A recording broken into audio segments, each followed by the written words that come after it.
혹시 냉동실에 얼려두셨던 밥, 그 플라스틱 용기채로 전자레인지에 그냥 데워서 드신 적 혹시 없으신가요? 아, 많으실 것 같아요. 네. 그렇죠. 또 매일 사 드시는 그 생수병 있잖아요. 아, 이거 정말 괜찮은 걸까? 이런 생각 한 번쯤 해보셨을 것 같습니다. 네네. 오늘 저희가 함께 살펴볼 내용들이 바로 이런 일상 속의 어떤 궁금증, 또 걱정에서 시작되는데요. 보내주신 여러 자료들을 보니까 특히 플라스틱 용기 사용 문제하고요. 또 냉장고 음식 보관, 여기에 대한 염려가 참 크신 것 같더라고요. 맞습니다. 이게 뭐랄까 너무 편리하다 보니까 우리가 조금 무심코 지나치기 쉬운 그런 부분들이죠.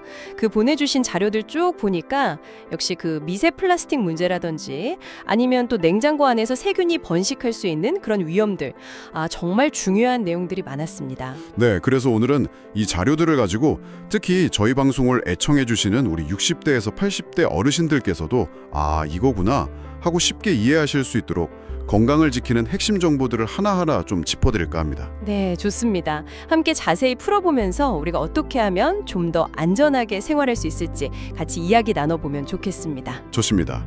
그럼 가장 먼저 정말 많은 분들이 궁금해하시는 것 같아요. 이 냉동밥 용기 문제입니다.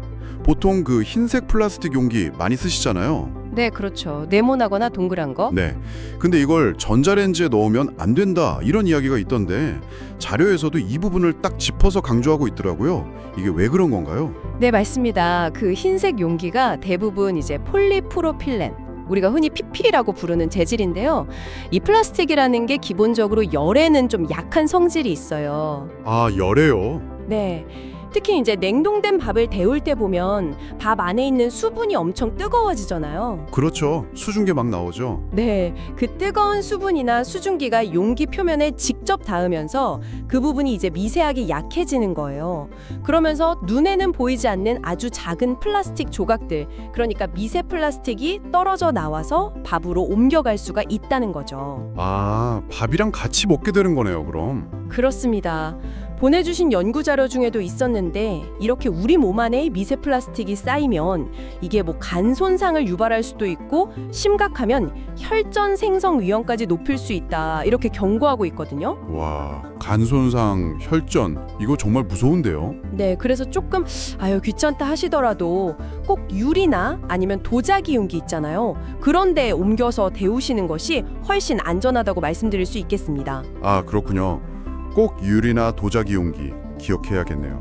근데요, 제가 또 궁금한 게 어떤 용기 보면 전자레인지 사용 가능 이렇게 딱 표시가 되어 있잖아요. 네네, 그 표시 많이 보셨죠? 그런 건 괜찮지 않을까 이렇게 생각하기 쉬운데 자료들을 보니까 이것도 좀 더 따져봐야 한다 이렇게 나와 있네요. 예리한 질문이십니다.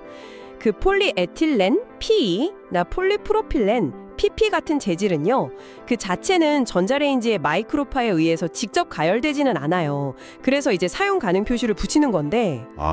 용기 자체가 뜨거워지는 건 아니다. 그렇죠. 근데 문제는 용기 안에 담긴 뜨거운 음식물입니다.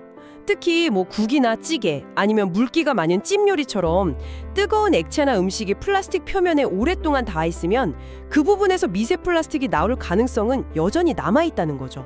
아하. 그러니까 용기는 괜찮아도 뜨거운 음식이 문제일 수 있다. 네, 바로 그겁니다. 그래서 자료들에서도 보면 물기가 거의 없는 소량의 음식을 아주 잠깐 데우는 정도, 뭐 그 정도는 괜찮을 수 있어도 특히 국물 요리처럼 액체가 많고 뜨거운 음식은 가급적 플라스틱 용기 사용을 피하라고 권고하고 있는 겁니다. 그리고 이건 정말 강조하고 싶은데요. 컵라면 용기요. 네. 스티로폼으로 된 거. 네, 컵라면. 이건 절대 전자레인지에 넣으시면 안 됩니다.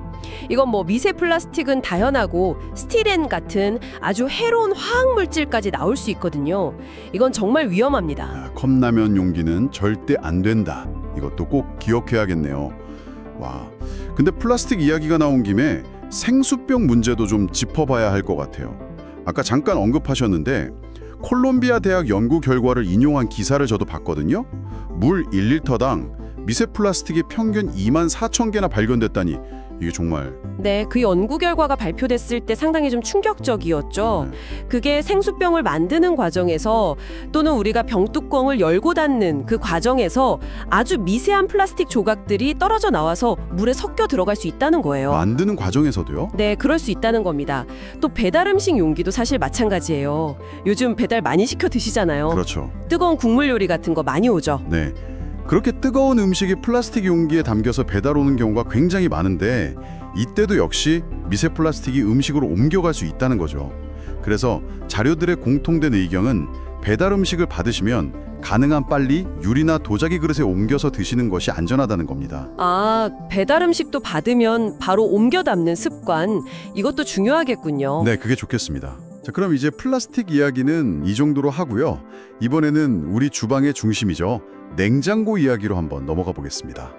냉장고에 넣어두면 이건 이제 안전하다 이렇게 생각하기 쉬운데 보내주신 메모 중에 보니까 냉장고 속 세균에 대한 걱정을 적어주신 분이 계셨어요. 이것도 주의할 점이 많다고요? 네, 아주 중요한 부분을 잘 짚어주셨습니다. 우리가 보통 냉장실 온도를 한 4도 정도로 맞춰 놓잖아요. 네, 3도나 4도 정도로. 네, 근데 이 온도에서도 세균 증식이 완전히 멈추는 게 아닙니다. 속도가 느려질 뿐이지 여전히 증식할 수 있거든요.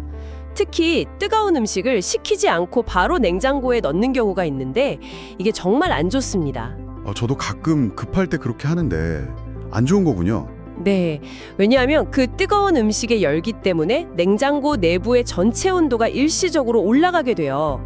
그러면 옆에 있던 다른 멀쩡한 음식들까지 상하게 할 수 있는 위험이 있고요. 또 음식 자체도 보면 뜨거운 상태에서 냉장고에 들어가면 서서히 식잖아요. 그렇죠. 천천히 식죠. 그 서서히 식는 과정에서 세균이 가장 좋아하는 온도 구간, 보통 5도에서 60도 사이의 위험 온도 구간이라고 부르는데요. 이 구간에 더 오래 머무르게 될 수가 있어요.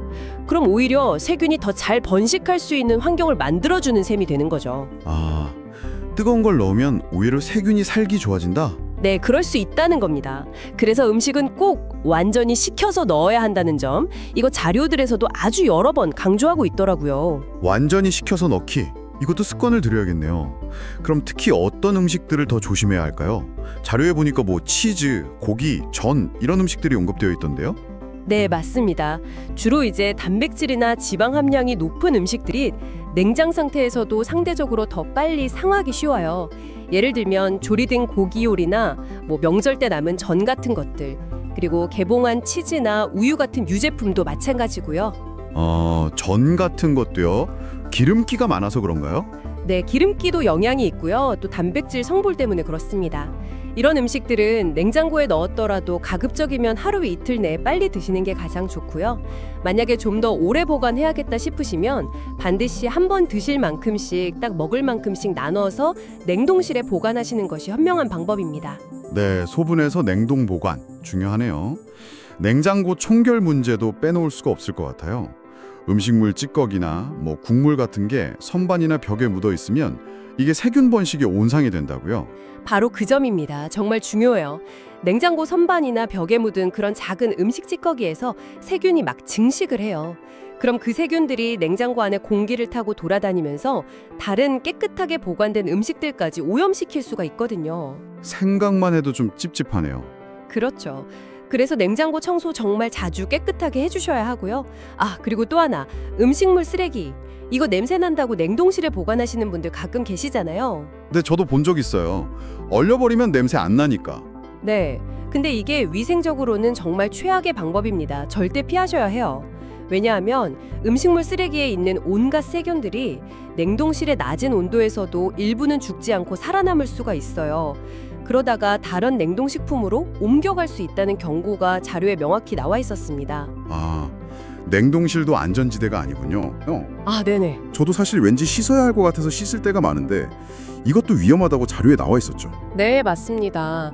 많은 분들이 뭔가 묻어있을까 봐 깨끗하게 하려고 씻으시는데 식품 안전 전문가들은 절대 권장하지 않는 행동이라고 말합니다. 그 이유가 두 가지인데요. 첫째는 씻는 과정에서 우리 손이나 물 아니면 조리도구에 있던 다른 세균들이 오히려 고기에 옮겨 붙을 수가 있어요. 오히려 오염이 된다. 네. 그리고 둘째는 반대로 그 고기 자체에 혹시라도 식중독균, 예를 들면 살모델라균 같은 게 묻어 있을 수 있잖아요. 그걸 씻을 때 물방울이 사방으로 튀면서 싱크대 주변이나 다른 식기, 도마 같은 곳으로 그 균이 퍼져나갈 수 있다는 거죠. 이걸 이제 교차 오염이라고 부르는데 네. 이게 식중독의 아주 흔한 원인이 됩니다. 씻는 게 더 위험할 수 있다니 이건 정말 의외인데요. 네. 그래서 고기나 닭고기는 씻지 않고 그냥 키친타월 같은 걸로 핏물 정도만 제거하고 바로 조리하는 것이 훨씬 더 안전하다는 것이 전문가들의 의견입니다. 네. 고기는 씻지 않고 바로 조리한다. 이것도 새로 알게 된 중요한 정보네요. 네. 뭐 추가적으로 보내주신 자료들에서 얻을 수 있는 유용한 팁 몇 가지를 더 말씀드리자면요. 예를 들어 채소를 데칠 때 끓는 물에 넣고 오래 데치는 것보다는 전자레인지를 이용해서 짧게 가열하는 것이 비타민C나 미네랄 같은 영양소 손실을 더 줄일 수 있다는 내용이 있었어요.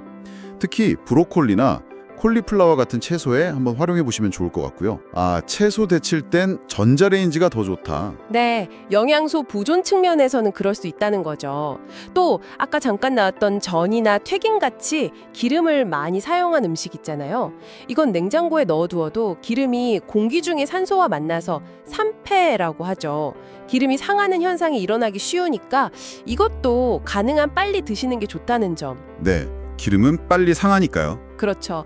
그리고 냉장고 냄새 때문에 고민이신 분들 많으실 텐데 냄새 제거에는 숯, 그러니까 활성탄이나 아니면 의외로 고양이 모래, 점토 성분으로 된 것, 베이킹 소다, 심지어 구리 수세미 같은 걸 넣어두는 것도 효과가 있다는 정보도 있었습니다. 오, 고양이 모래나 구리 수세미요. 신기하네요. 네, 그런 것들이 냄새 분자를 흡착하는 효과가 있다고 하네요. 정말 오늘 유용한 정보들을 많이 얻어가는 것 같습니다. 오늘 저희가 함께 살펴본 이 자료들을 통해서 우리가 매일 사용하는 플라스틱 용기, 그리고 냉장고, 이걸 어떻게 하면 좀 더 안전하게 사용할 수 있을지 구체적인 방법들을 알게 된 것 같아요. 네, 맞습니다. 조금 귀찮고 번거롭게 느껴질 수도 있겠지만 냉동밥은 꼭 유리용기에 옮겨대오고 음식은 완전히 식혀서 냉장고에 넣고 또 냉장고는 항상 깨끗하게 관리하고 이런 작은 실천 하나하나가 결국 우리 건강을 지키는 중요한 습관이 되지 않을까 싶습니다. 네, 맞습니다. 오늘 저희가 나눈 이야기들이 청취자 여러분의 건강한 식생활에 조금이나마 보탬이 되었기를 진심으로 바랍니다. 네. 그런데 한편으로는 이런 생각도 듭니다. 우리가 이렇게 개인적으로 조심하고 노력하는 것만으로는 좀 피하기 어려운 우리 주변 환경에 너무나 만연해 있는 이 미세 플라스틱 문제에 대해서는 앞으로 우리 사회 전체가 어떻게 함께 대처해 나가야 할까요? 이 질문을 여러분께 한번 남겨드리면서 오늘 이야기를 마무리할까 합니다. 네, 의미 있는 질문이네요.